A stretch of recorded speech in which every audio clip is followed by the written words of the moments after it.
এই সরকারও যদি 1-11 মতো বিলম্বিত হয় এবং সেটি যদি জুনের মধ্যে নির্বাচন না হয়, যেটি আপনার মহাসচিবের বক্তব্য থেকেও ইঙ্গিত পাওয়া যাচ্ছে যে আপনারা আন্দোলনের জন্য মাঠে নামবেন। আবারও কি সহিংস পরিস্থিতির দিকে রাজনীতির ইঙ্গিত বা রাজনীতি কি এরকম সহিংসতার দিকেই যাবে? আবারও কি আপনাদেরকে রাজপথে নামতে হবে? যে ১৬ বছর ধরে আপনারা রাজপথে আন্দোলন করেছেন, এখন এই অন্তর্বর্তী সরকারের বিরুদ্ধে কি আপনাদেরকে রাজপথে নামতে হচ্ছে কিনা?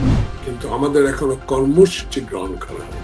যে কোনো রাজনৈতিক দল তো কথা বলতে পারে, নাই নতুন দল, এখনো অভিজ্ঞতা নাই ওনার, রাজনৈতিক অভিজ্ঞতা সম্পন্ন এখনো ওনার সারা বাংলাদেশে সংগঠন করতে পারেন না। ওনারা তো বলা শুরুই করে দিয়েছেন, আগে নির্বাচন নয়, আগে সংস্কার, আগে বিচার।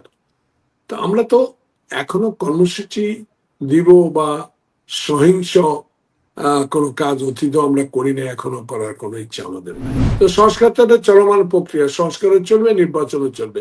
এই সরকার উচিত ছিল আজকে একটা ডিসেম্বরের মধ্যে একটা নির্বাচনের তফসিল দিবেন বলে একটা আশ্বস্ত করা উচিত ছিল। টাকা যাবে দেশে সোনালী পের সাথে। এই সরকারও যদি 1-11 মতো বিলম্বিত হয় এবং সেটি যদি জুনের মধ্যে নির্বাচন না হয়, যেটি আপনার মহাসচিবের বক্তব্য থেকেও ইঙ্গিত পাওয়া যাচ্ছে যে আপনারা আন্দোলনের জন্য মাঠে নামবেন। আবারও কি সহিংস পরিস্থিতির দিকে রাজনীতির ইঙ্গিত বা রাজনীতি কি এরকম সহিংসতার দিকেই যাবে? আবারও কি আপনাদেরকে রাজপথে নামতে হবে? যে ১৬ বছর ধরে আপনারা রাজপথে আন্দোলন করেছেন, এখন এই অন্তর্বর্তী সরকারের বিরুদ্ধে কি আপনাদেরকে রাজপথে নামতে হচ্ছে কিনা? এখন এমন আভাস আমরা এখনো দিই নেই, আমরা বলছি, কিন্তু আমাদের এখনো কর্মসূচি গ্রহণ করা হয়নি। যে কোনো রাজনৈতিক দল তো কথা বলতে পারে, নাই নতুন দল, এখনো অভিজ্ঞতা নাই ওনার, রাজনৈতিক অভিজ্ঞতা সম্পন্ন এখনো ওনার সারা বাংলাদেশে সংগঠন করতে পারেন না। ওনারা তো বলা শুরুই করে দিয়েছেন, আগে নির্বাচন নয়, আগে সংস্কার, আগে বিচার। তো আমরা তো এখনো কর্মসূচি দিব বা সহিংস কোনো কাজ অতীত আমরা করি না, এখনো করার কোনো ইচ্ছা আমাদের নাই। আমরা চাইবো নির্বাচন, আমরা চাইবো আমাদের অধিকার ফেরত পাক। কারণ আমাদের নেতা তারেক রহমান ১৬ বছর ধরে একটি কথা বলেছে, আমার ভোট আমি দেব।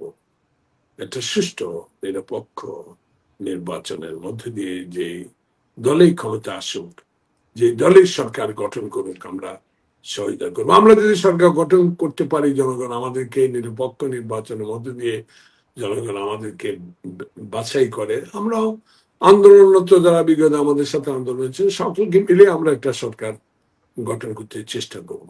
সেটা আমাদের নেতা বলেছেন এবং আমাদের কতগুলো ৩১ দফা আমরা ইতিমধ্যে বছর আগে দিয়েছি, যেগুলো সংস্কারের মধ্যে আসে। তো সংস্কারটা একটা চলমান প্রক্রিয়া, সংস্কারও চলবে, নির্বাচনও চলবে।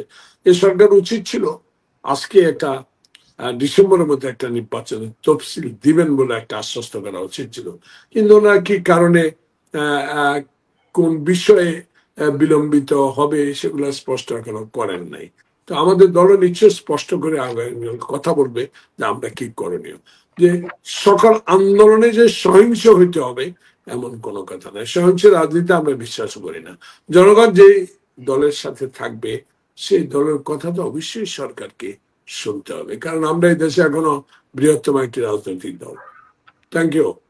কিন্তু এক্ষেত্রে আপনারা যে সংস্কারগুলোর কথা বলছেন বা অন্তর্বর্তীকালীন সরকারের যে বিভিন্ন কমিশনগুলো সংস্কার কমিশনগুলো গঠন করা হয়েছে, সেই কমিশনগুলোর যে প্রস্তাবনা এসেছে, তো বিএনপি তো সেই সংস্কার প্রস্তাবগুলোতে একমত হচ্ছে না বলেই তো নির্বাচনটা বিলম্বিত হচ্ছে বলে অন্তর্বর্তীকালীন সরকারের তরফ থেকে বলা হচ্ছে।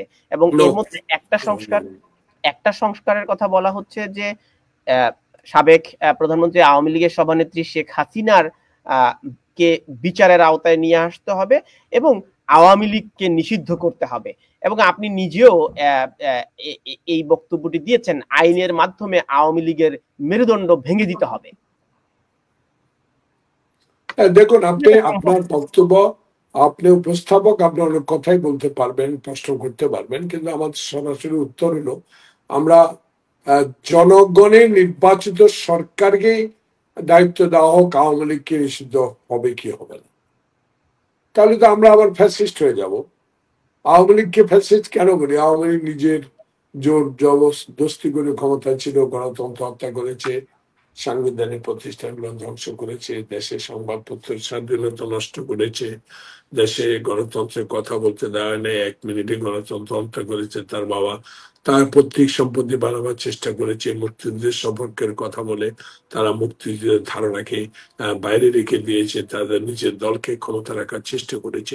এই বিষয়গুলো আমরা বলার চেষ্টা করছি, বিধায় জনগণ আমাদের পক্ষে আছে। এখন আপনি যেটা বলেছেন, কেউ নির্বাচন চাইবে না বিধায় কারো পক্ষে অবলম্বন করে নির্বাচন বিলম্বিত করলে যেটা এদেশের জনগণ করে তাই করবে, এখন তো অগ্রিম বলা যাবে না। না, এখন আইনের মাধ্যমে আওয়ামী লীগের মেরুদণ্ড ভেঙে দিলে মানে না, সেটা আপনি বারবার এখন প্রশ্ন করে তো লাভ না। আইনের আওতায় এনে বিচার হচ্ছে, হবে, আচ্ছা, এটা চলমান তাহলে প্রক্রিয়া, বিচার বিভাগের চলমান প্রক্রিয়া চলবে। আর জোর করে তো কাউকে তড়িঘড়ি করে তো বিচার করলে সেই বিচার স্বচ্ছ হবে না। না, সেটি আমি আপনার বক্তব্য বুঝতে পেরেছি।